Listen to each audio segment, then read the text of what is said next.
మీ business ఏదైనా మీ ఊర్లో promotion చేయాలంటే అది సుమన్ టీవీతోనే సాధ్యం. ఇప్పుడే సంప్రదించండి. నమస్కారం, welcome to Suman TV. Rajanna Sircilla జిల్లా కేంద్రంలో ఉన్నాం. ఈరోజు మేడే సందర్భంగా కార్మికులు పెద్ద ఎత్తున ఇక్కడ మేడే కార్యక్రమం జరుపుకుంటున్నారు.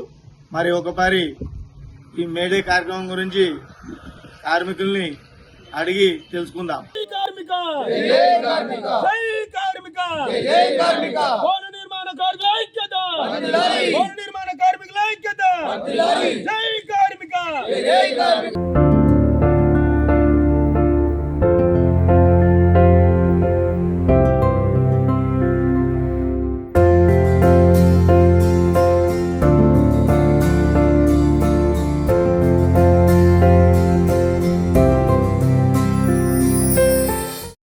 జిల్లా గంభీర పునస్కరించుకొని ఇచ్చేసినటువంటి భవన నిర్మాణ కార్మికులకు, కర్షకులకు, ఆటో కార్మికులకు, హమాలీ కార్మికులకు మరియు అందరికీ పుర ప్రముఖులకు, గ్రామ పెద్దలకు మా భవన నిర్మాణ కార్మికుల తరఫున మేడే సందర్భంగా నమస్కారం తెలియజేసుకుంటూ ఈరోజు మేడే అనగా ప్రపంచంలో అతిపెద్ద పండుగ అంటే మేడే రోజు.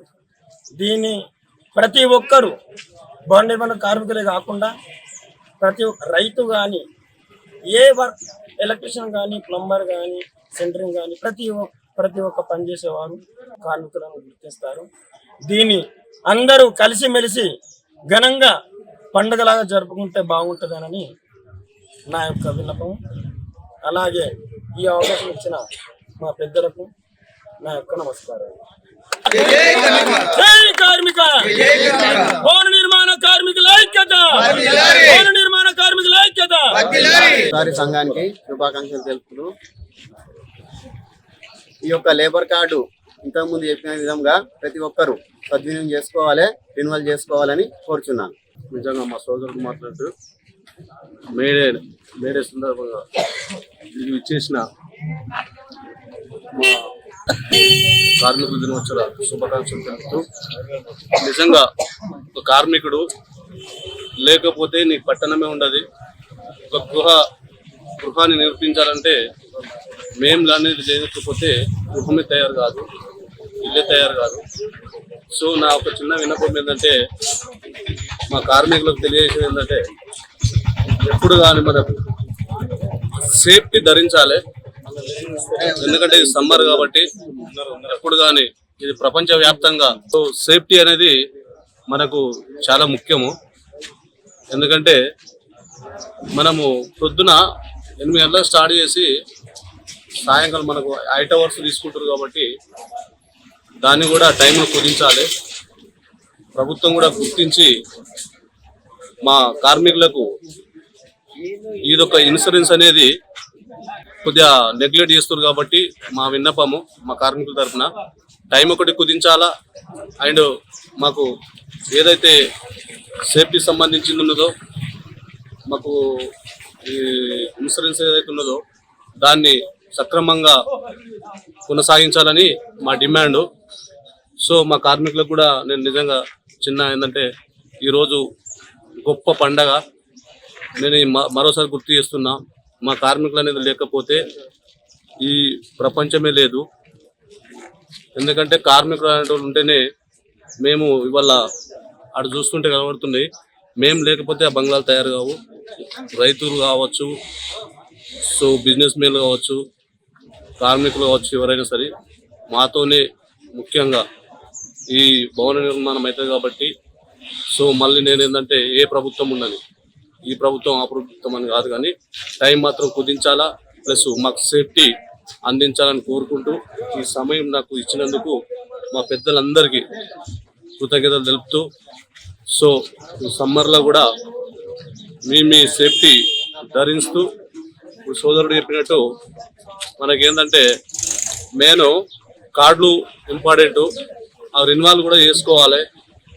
సో మనకు అక్కడ రాజన్న సిరిసిల్ల జిల్లా కలెక్టరేట్లో మనకు ఆఫీస్ ఉంది కాబట్టి ఒకవేళ వాళ్ళు కూడా స్పందించకపోతే మనకు అధ్యక్ష నాయకులు ఉంటారు, ఉపాధ్యక్షులు ఉంటారు, మన కార్యవర్గం ఉన్నది. తెలుపుకొని వాళ్ళని కూడా రిక్వెస్ట్ చేసి మనము ఇట్లాంటి పెండింగ్ వర్క్ ఉంచుకోవద్దని కోరుకుంటూ ఈ సమయం ఇచ్చేందుకు ధన్యవాదాలు. ఈరోజు ప్రపంచ కార్మికుల దినోత్సవం సందర్భంగా రాజన్న సిరిసిల్ల జిల్లా గంభీరగుట్ట మండలం కొత్తపల్లి గ్రామంలో తమ కార్మిక సోదరులందరికీ పేరు పేరున ధన్యవాదాలు తెలియజేస్తూ, నిజంగానే మా దేవరాజు, రాజు, సంజు ఎంత విభజించి చెప్పినా మనం టైంకు ఏది తక్కువ చేసుకున్నా మన ప్రాణాలకే ప్రమాదం కనుక చెప్పాల్సిన చాలా చెప్పారు. కాకపోతే తమ్ముడు అన్నట్టు, సోదరుడు అన్నట్టు కార్మికులు లేకపోతే ఎలాంటి పని జరగదు. కార్మికులు గుర్తించే రోజులు ఇంకా కొంచెం గవర్నమెంట్ గుర్తించినా ఇంకా కొన్ని గుర్తించాల్సిన అవసరం ఉన్నది. ఈ సేఫ్టీ ఉచితంగానే కార్మికులకు కార్డు ఉన్న వాళ్ళకి ఖచ్చితంగా గవర్నమెంట్ సప్లై చేయాలి. రెండో ఆప్షన్ ఏంటంటే ఇన్సూరెన్స్ కూడా పెంచాలి. మామూలుగా ఆర్థికంగా ఉన్న వాళ్ళు స్వయంగా ఇన్సూరెన్స్ కట్టుకుంటారు, వాళ్ళ బిజినెస్ దారులు అయి ఉంటారు. వాళ్ళకు, వాళ్ళ పిల్లలకు, వాళ్ళ భార్య పిల్లలకు, వాళ్ళ తల్లిదండ్రులకు అన్ని రకాల సేఫ్టీలు ఉంటాయి. కానీ రెక్కాడదనే బొక్కాడనే కార్మికుడు మాత్రం గవర్నమెంట్ ఇచ్చే ఏదో కృషోపత్రం మీద ఆధారపడి ఉంటారు.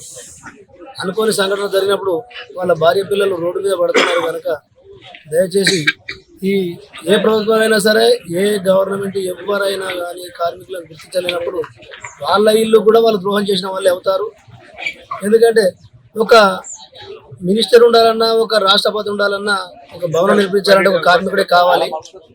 అలాంటి కార్మికులకు అన్యాయం జరిగినప్పుడు చూడకపోతే వాళ్ళ పిల్లలకు, వాళ్ళ ఇంటికి ద్రోహం చేసుకున్న వాళ్ళు అవుతారు.